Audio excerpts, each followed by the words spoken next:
Guys நீங்க என்னைக்காவது யோசிச்சிருக்கீங்களா?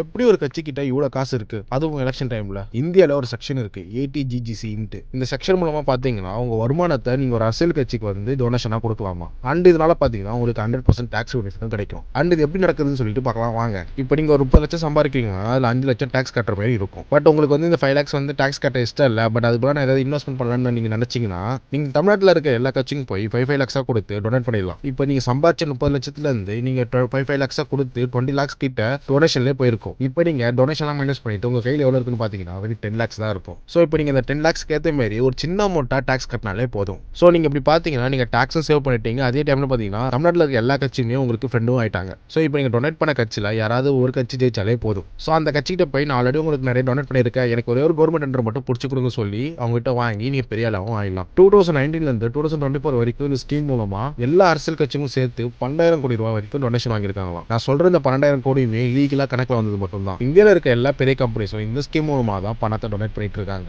So இப்படி தான் ஒரு எலெக்ஷன் அப்போ ஒரு அரசியல் கட்சி நடத்துறதுக்கான காசு வருது. ஸோ இந்த வீடியோ பிடிச்சதா நம்ம பேஜை ஃபாலோ பண்ணிக்கோங்க. அப்படியே உங்கள் ஃப்ரெண்ட்ஸுக்கு ஷேர் பண்ணுறேன்.